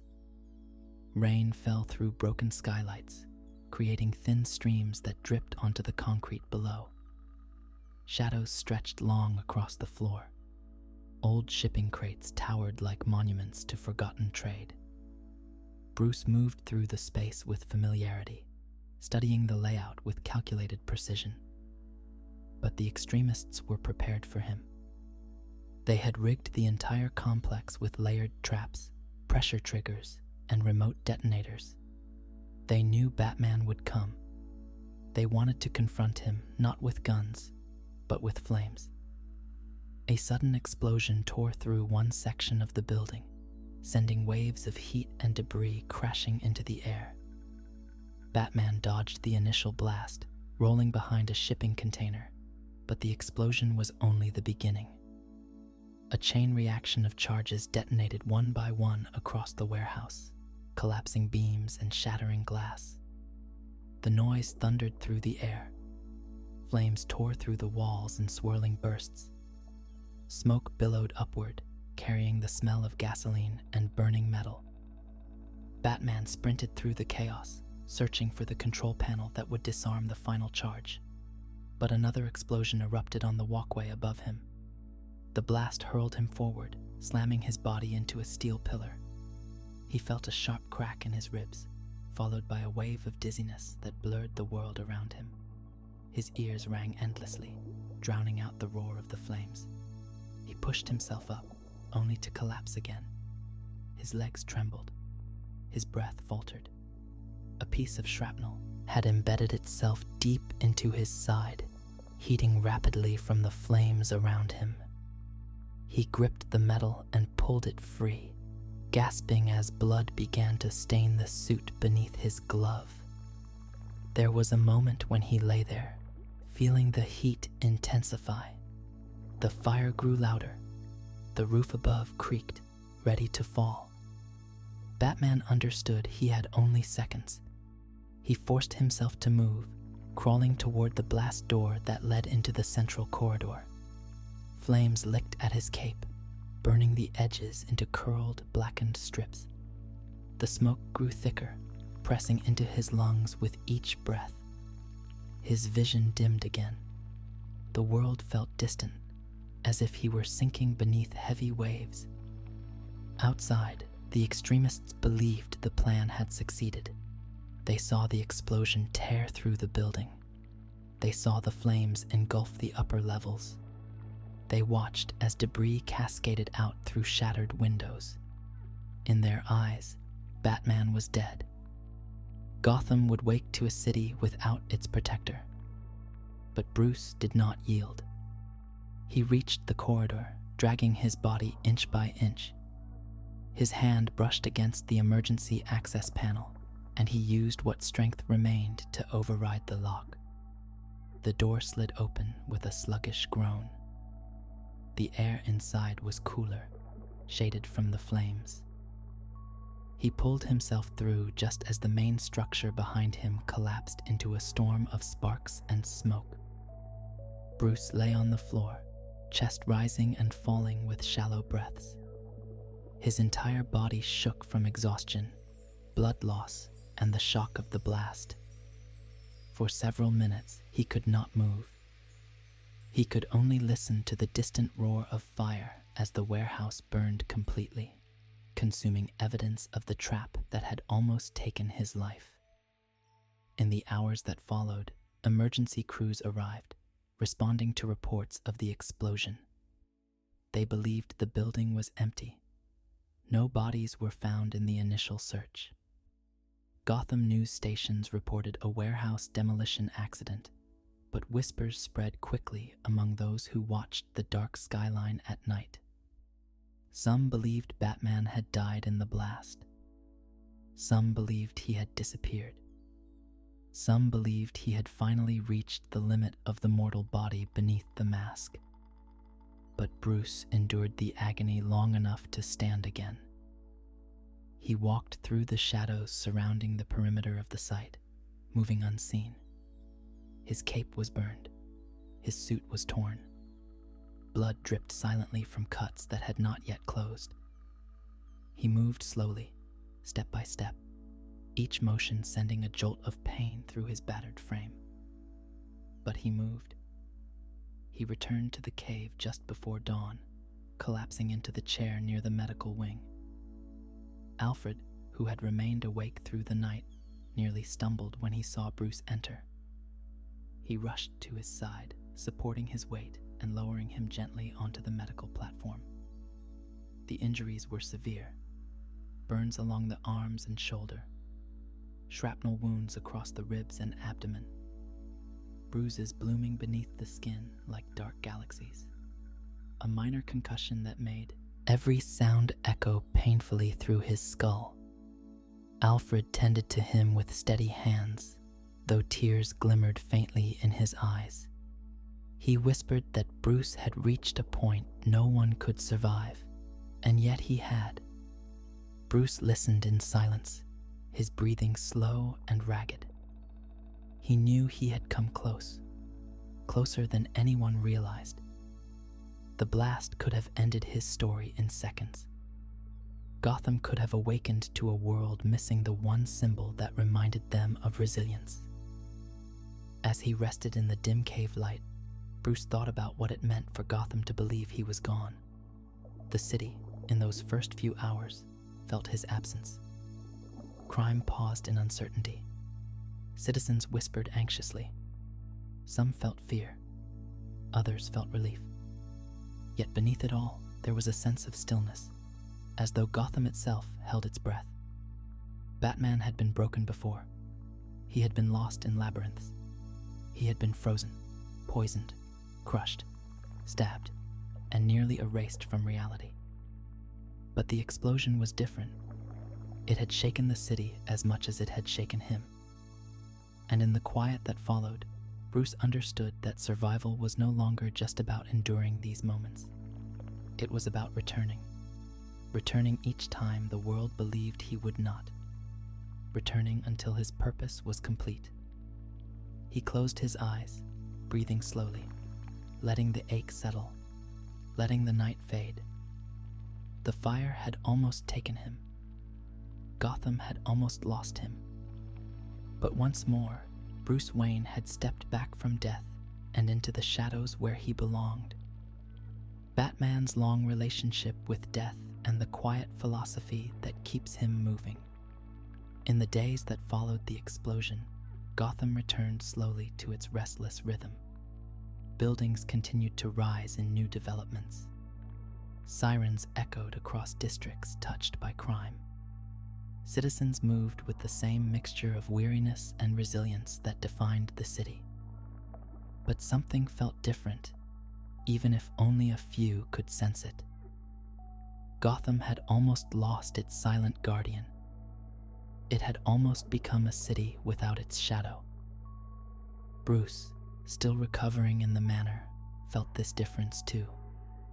Night after night, he sat near the old fireplace, the warmth helping ease the stiffness in his ribs.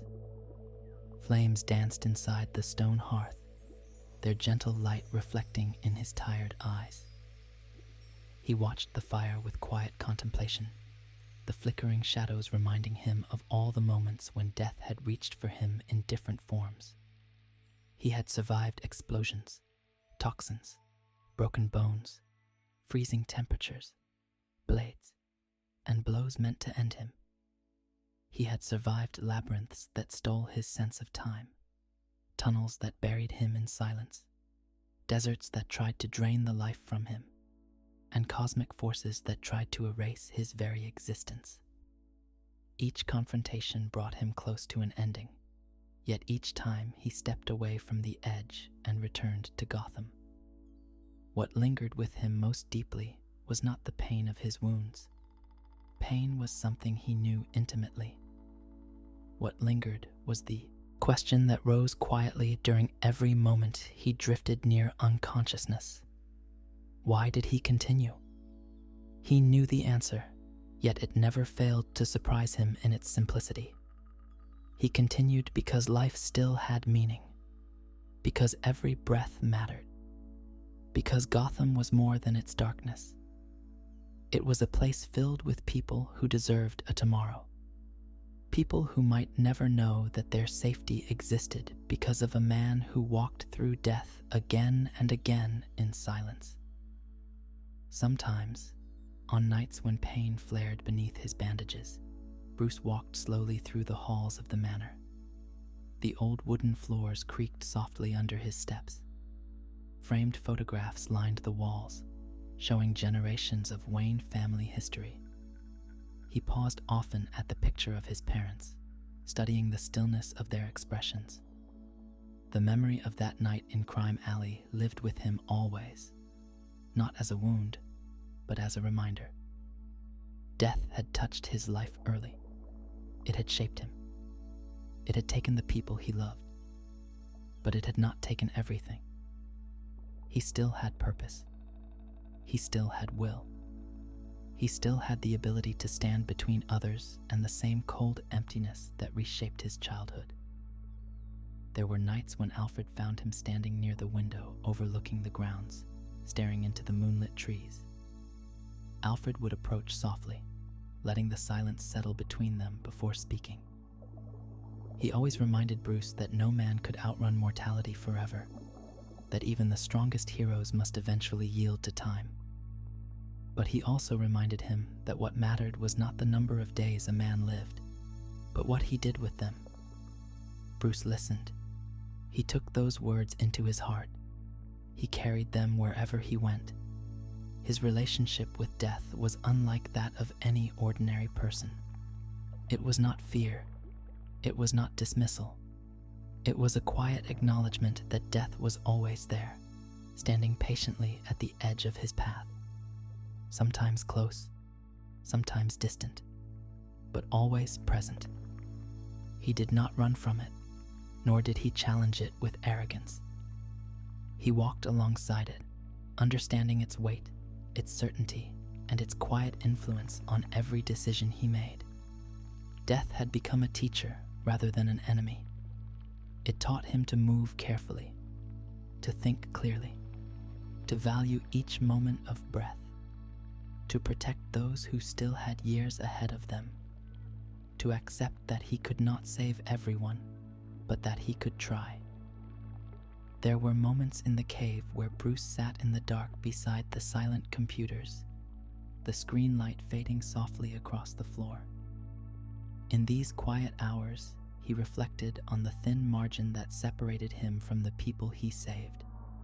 They lived because he stepped into danger. He lived because he found just enough strength to step out of it again. He knew there would come another night, another battle, another confrontation where death would reach out again. He knew the risks of every patrol, every leap from a rooftop, every hand raised in defiance of those who harmed Gotham. He accepted these truths not with fear, but with calm understanding. His mission was not about defeating death. It was about giving life room to breathe in a world drowning in darkness. He found comfort in small moments: the soft glow of the Bat computer monitors, the subtle hum of the cave machinery, the gentle flapping of bats high in the shadows, the steady sound of Alfred footsteps above the stone steps, the rare warmth of sunrise after a long night. These moments reminded him that his life, fragile as it was, still held beauty.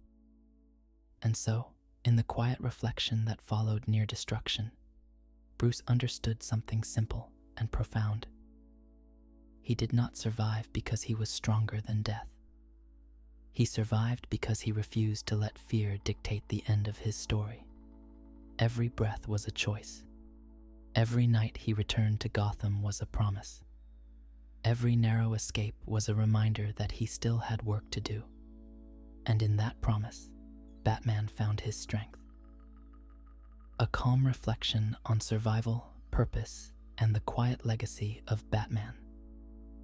As Bruce recovered fully from the explosion and the long chain of near-death moments that shaped his life, he began to understand his mission in a deeper, more peaceful way. Gotham remained a city of shadows, but he no longer carried those shadows as a burden. He carried them as a reminder of the fragile balance between fear and hope that defined his world. His brushes with death did not weaken him. They did not harden him into something cold or detached. Instead, they softened the way he viewed life itself. There were nights when he stood atop the highest spire in Gotham, the wind brushing gently along the edges of his cape. The city lights shimmered below, glowing like scattered embers in the darkness. From that height, Gotham looked quiet, almost peaceful. He knew that danger lingered in alleyways and behind broken windows, but he also saw families returning home after long days, couples walking the streets beneath streetlights, and quiet moments of kindness flickering through the evening. He realized then that Gotham was not only a place of tragedy, it was a place of resilience, a place where broken things could still grow, where damaged people could find meaning, where life persisted despite the darkness that surrounded it. His own life reflected that truth. He had been broken many times. He had been pushed to the edge of physical and spiritual collapse. He had stared into the void in deserts, sewers, tunnels, laboratories, and cosmic realms. He had felt death reach toward him with cold fingers, some gentle, some violent, some patient, some overwhelming. Yet each time he returned, he rose, he endured. Batman's mission was built from those moments, not from power, not from triumph, but from survival and understanding. On quieter nights, Bruce walked through Wayne Manor with a softness in his steps, listening to the faint hum of old lights and the distant ticking of clocks. The manor did not feel empty in these moments. It felt alive, holding memories in each corner, carrying echoes of laughter, pain, hope, and determination. He paused often in front of old portraits, letting the warm glow of the lamps illuminate the familiar faces that shaped his path. His parents had given him love. Alfred had given him guidance. Gotham had given him purpose. And every near-death experience had given him clarity. In the cave below, the soft hum of computers greeted him whenever he descended the stone steps. The cool air wrapped gently around him. The cavern felt like a second heartbeat, steady and constant. His suits stood in their cases, silent witnesses to everything he had endured. Some bore scars from battles he barely survived. Others remained untouched, waiting for the nights ahead. Bruce often stood before them without wearing the cowl, letting the dim lights reflect off the glass. He studied each one with calm eyes, not searching for flaws, but honoring the moments they represented. Battles fought, lives saved, lessons learned, wounds healed, nights survived. He knew that death would come for him eventually. He accepted that truth without fear. But he also knew that every night he chose to rise again kept the city alive in ways most people would never know. There was a night, not long after he returned to patrol, when he found himself on a quiet rooftop overlooking Crime Alley. The air was cool, carrying the scent of distant rain. He looked down at the street where it all began, where fear took something precious from him and left behind a child shaped by grief. But as he stood there now, he felt no anger, no sorrow, only a calm, steady recognition that he had grown from that moment into something capable of protecting others from the same pain. He understood then that his survival carried meaning beyond himself. Each near-death moment was not a failure. It was a reminder that he still had purpose to fulfill. Bruce crouched on the edge of the rooftop and watched the distant glow of the city. The lights shimmered like stars fallen to earth, scattered and imperfect, but beautiful in their own way.